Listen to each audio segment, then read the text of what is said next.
Hello, I'm Mark Baer. You're watching the YourTown television program. My guest, Charlotte Eyerman. Hello. Hi, Mark. And you are an art expert. Yeah. Among other things. So I have a little story that I just love because we both spent a lot of time in Los Angeles. Yeah. We're both ex-Angelinos, and you meet a lot of celebrities in Los Angeles, and it's really not a big deal. Not much impresses you. That's true. And I was at the Getty one day looking at a painting by Odilon Rodin, a French symbolist from the probably 1880s, 1890s. Yep. And I'm taking the audio tour, and lo and behold, Charlotte Eyerman. Yeah, I remember. You called me. I was so impressed. Yeah, with that. well, that was a real celebrity spotting for me. Well, I'm honored. Compared to the bigger landscape in LA, I'm not much of a celebrity. Well, that was a big one for me. Well, I'm honored. Well, that's the thing about, when you work in a museum context, and I did work at the Getty Museum. Yeah. I left the Getty over 10 years ago, but I still maintain my relationships there, and it's a wonderful collection. When you're a curator in a museum, as I was, and I gave a lot of public lectures, and I did a lot of writing and scholarship and exhibitions, but you also are interviewed for the audio tour. So, we live on in our interviews. So it's a good sign for your program. Well, let's start with your background because okay. And you have an academic background to begin with. So let's start with that. So the short version is I was trained as an art historian, and I studied for my PhD at the University of California at Berkeley. I spent a lot of time in France because I had a 19th century French focus. And I lived in Paris for a long time, and I had learned French as an undergraduate, spent a lot of time in France, and I still have very strong ties in France and with French institutions and colleagues and friends. So after that, I went into college teaching. That was my first major career move. And I taught at a small liberal arts college in upstate New York called Union College in Schenectady. And it's ironic because my students are now adults, they're now in their 40s, and they have children and, families and careers, or, one or more of those things. And they're all grown up, and I maintain my relationships with the students. So it's really wonderful to see them, kind of grow up and become interesting people in the world. And not all of them stayed in the art zone, but they're doing lots of interesting things. So it's really gratifying, even though I'm not a professor anymore. I really value the educational, function of museums in particular. And I think the art world is so endlessly fascinating in terms of what it opens, the kinds of horizons that it can open, whether you're an expert or, just an amateur, which really just means that you love it. So there's something for everybody. I think if you're in a creative field, if you're in the arts, knowing your history is paramount. And I'm fascinated, in my own undertakings with the birth of modernism. Yeah, which was very much part of the world that you were looking at. Yes, yeah. I've done a lot of work. So even though my dissertation focus when I was a student at Berkeley was 19th century, when I became a professor and later a curator, and I was really interested in the museum context because it seemed to me to open up to bigger and broader audiences. And I love teaching. As I mentioned, I'm still in touch with my students and my former colleagues at Union and other academics. And I really loved teaching, and I like scholarship, I like writing. But I've been able, in a career that's rather diverse in my different experiences and the different contexts that I've chosen to be in, I've been able to really expand my focus. So when I was teaching, I taught everything from the Renaissance to yesterday. And in my current mode, I'm working as an independent art historian, and I do a lot of work directly with artists. I do a lot of curatorial work. I do a lot of writing. And I really love living artists. And at the same time, I have this foundation of 19th century and also 20th century art. And I had been at one time curator of modern and contemporary art at the St. Louis Art Museum, and after the Getty. And I loved that collection. It's my hometown. It's a wonderful institution. And the opportunity to really expand into the 20th century and the 21st century was really exciting, because at the Getty, the focus there was on paintings up to 1900. And I did some projects that were in the 20th century there as well. Mm-hmm. But it's really exciting to be involved in the contemporary art world, which is truly global and international. And that really appeals to me. Mm-hmm. how did you get to art? How did you, where did the passion come I from? think the way a lot of people, I had exposure certainly in school growing up, living in a city with a great municipal art museum. The St. Louis Art Museum is incredible, and it was the museum I went to, on school field trips. And certainly my family was interested in art and valued art. My father was a doctor who loved art. It's very visual. It's a kind of interesting thing. That the arts aren't only for people who are artsy, and you find a lot of, it's actually very interesting in the history of collecting, a lot of medical doctors are very strong collectors. And so I did grow up with parents who were very interested in art, and my mother's a practicing artist still. And I think it was exposure both at the family, but also in the way that, a lot of school kids experienced the museum on a field trip, and I'm sure it started there. Then I went to a very rigorous high school with a big commitment to the arts, and it was a Catholic girls' school in St. Louis, and I had great teachers. And then I went to Holy Cross College in Worcester, Massachusetts. I was an English major, but I took art history, and I had just transformative experiences in my art history classes there, and really strong mentors, and a terrific art museum in Worcester. So as a sophomore in college, I took my first art history class and just fell in love with it, and it was an object at the Worcester Art Museum. I've spoken about it before in other interviews, but I was just completely entranced by, we had to pick something in the museum that was made before 1400, I guess, and I chose a 7th century Merovingian belt buckle. So Wow. what is now France, I chose this belt buckle that had this kind of Celtic history, and I dove right into all the meanings and possibilities of a belt buckle, which was very intricately designed. And that was totally fascinating. And I never really studied that kind of material in depth again, but it lit a spark, and I had a lot of support from my professors at Holy Cross who encouraged me to apply to graduate school.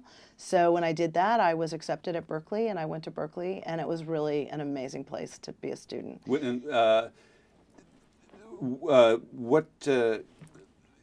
want to kind of, what do people get, first of all, to look at art, to be involved with art, you don't have to be a collector. No. Art is available to people. It is. And looking at art can tell you so much about the times that you live in. Exactly. It can communicate so much. Exactly. It can communicate beauty. It can communicate in ways that, like music, that words have a hard time communicating with. It's true. And I think, on one hand, I often say, to people who will say to me, well, I don't know anything about art. And that's absolutely fine. You don't have to know about it or be an expert in it to enjoy it or to find something that you respond to. It's primarily visual. And, I often joke, well, I went and got a PhD, so you didn't have to, right? So I pursued it because I wanted to learn more, also for the field that I'm in, first academia and then in the museum world.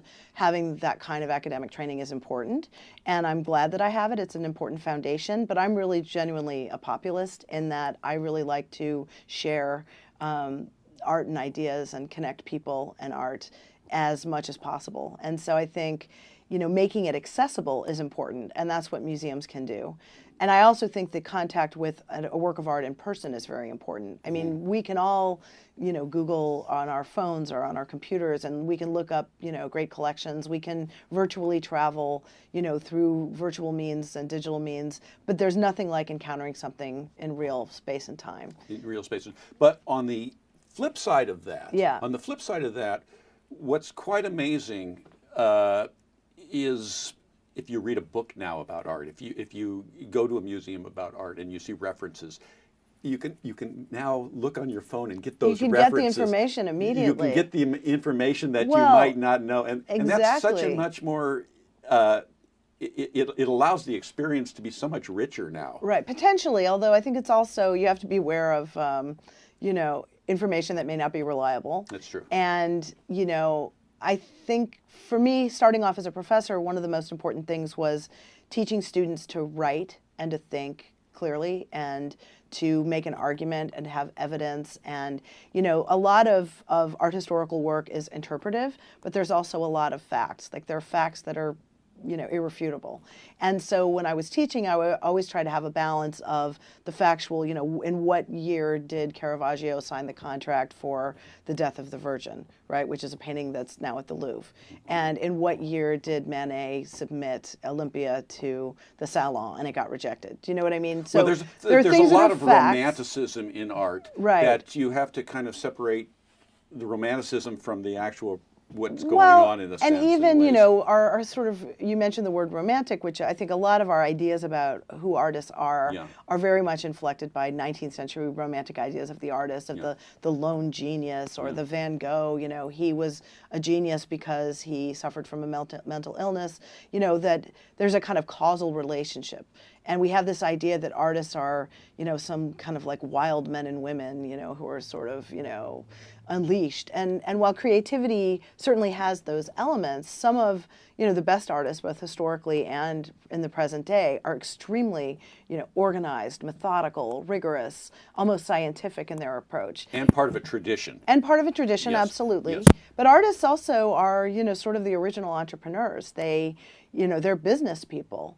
And very few artists are, able to make art and make a living from it if they need to, without having that kind of skill set. So, And you can't be, you have to have that skill set and be in denial of it at the same time, which is kind of interesting. Well, but I think that a lot of artists who I work with and who I know really well, who are contemporary, painters or photographers or sculptors, or they do installations or they make video, they're all very methodical in their practice. And some of them will kind of outsource admin stuff. Like there's a reason why artists have galleries, right? Or they work with managers or agents. And, their prime focus is making their work. But the conditions to make their work, most artists need a studio. And many artists who have a studio have studio assistants, so they're already running an operation. And I really derive a lot of energy and inspiration from living artists, but also the same is true for artists from past centuries. I used to know Andy Warhol, and it was really, well, there's a topic for a program. So I used to watch, they had these luncheons every day in New York, and Fred Hughes would run the table, right? And then he'd have the sponsors from the magazine come in, and then the potential buyers, and then Andy would come and make his appearance for 5 minutes, and then kind of dash out, and then they'd do the sale. And they were really running a business, but they tried to make it like it wasn't a business. Right. But Andy Warhol also, famously said that business is art and art is business. And he meant it. And he was also very adept at playing a role. Yes. He played a character. He played the character of Andy Warhol. Yes, yeah. And I think that it's important to recognize that there's an element of the theatrical, which was very intentional on his part. Yeah. And it's not surprising the kinds of things that he got into.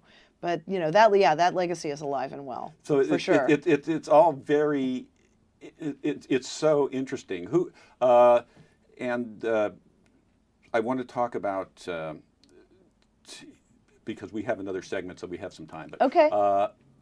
I'm fascinated in recently with Picasso, and fascinated with Picasso because what happens with an artist like Picasso is he becomes so iconic that you can't look at the work anymore. You just see an icon rather than seeing what's in front of you. And I went through the Richardson books and then kind of put it chronologically so you can see his work as a diary. Right. And suddenly when you start seeing what he was doing and the amount of change that they were going through. Oh yeah, he's an amazing reinventor. It's interesting that you use that example. I think for me, because Picasso, and I'm actually thinking a lot about Picasso right now also for a project I'm working on, and I had done a major international Cubism show in Rome, Italy, about 4 years ago it opened, and it was called Picasso Braque Leger in the International Language of Cubism. And so I spent a lot of time looking at Picasso across his career. It's interesting that you would mention him as the example. I think he's iconic because he's so familiar and because he had such a long career, and he was also very adept at positioning himself, right? Great. Yeah, whereas, the Mona Lisa is a different kind of icon. Like I think of that as a kind of iconic, like when we think of the Louvre, we think of the Mona Lisa. Picasso had such a long career, and he reinvented so many times. I mean, which one would you pick, right? Would it be the Demoiselle d'Avignon? Would it be Guernica? You know, would it be, you know, his portrait of Tannhauser? Like, you know, what would it be? I'm looking again at those the Saltenbank, the blue period. Yeah. Those are so haunting. Yeah, they are. They're haunting. You know, they really are. He's 21 years old. Well, he went through so many phases. Yeah. And he was very nourished by having left Spain and gone to Paris. And Paris was really the crucible that sort of launched him. And I think that early series that you're referring to, very much inspired by looking at Cézanne and looking at other Impressionist, post-Impressionists. Because he was linked to an older time. He was linked to, and if his arms are spanned so wide. Exactly. Yeah. That's a nice way of thinking about it. But he also had that very traditional training that all art students have. Well, his father was an art teacher. And he went to the academy, right? And the basis is in drawing. Yes. Drawing is the foundation. And you see his early work, and he is so, you know, masterful at representation. And a lot of people will think, you know, will say, well, you know, you try to encourage somebody to make a work of art. They say, I can't draw. You know, everybody can draw. It's putting a line, it's making a mark on a page. He was very adept at representing the world and making these very illusionistic representations, but then he broke from that. But he went through all these different iterations. But I think the key to him is the longevity of his career, the adaptability that he demonstrated, the quest for always pushing his own boundaries. And he would stay in a period for a while and then shift gears. But it doesn't come out of nowhere. There's a kind of incremental pivot that you can see. Well, one of the other things that I thought was so interesting about him and Miro as well is poets had their paintings, or painters had their poets. So he had Picasso had Apollinaire. Yeah. He had Max Jacob. Yeah. And later Cocteau. Yeah. You know, so he always had poets in his orbit. And Manet had Baudelaire. And Monet had Baudelaire. Yeah. So again, we don't think how this interrelationship matters so much. And that's very important. And the point about Paris is that not only did the exposure to the great art traditions that he could see in the Louvre and also certainly in the contemporary galleries and other artist studios, but it's that social world of artists. And artists, you know, they hang out with other artists, and they hang out with musicians and poets and actors and, you know, all kinds of interesting people. And that bohemian world of Paris in the early 20th century, in Picasso's case, and in previous generations, was very important. It was the center, for sure. Yeah, it was the center of the world. Yeah. So I'm going to pause this for 1 second here. Okay. And I'm with Charlotte Eyerman. This is Mark Baer. You're watching YourTown TV. I'm getting all excited, you know, talking about this stuff and why art matters. And when we come back, I want to talk about how a small community like where we are can create the energy to create art. Well, I think it does. Yeah, and I think it does, and I think you can create. You know, you can kind of create your own town in a way. Yeah. Okay, we'll be back.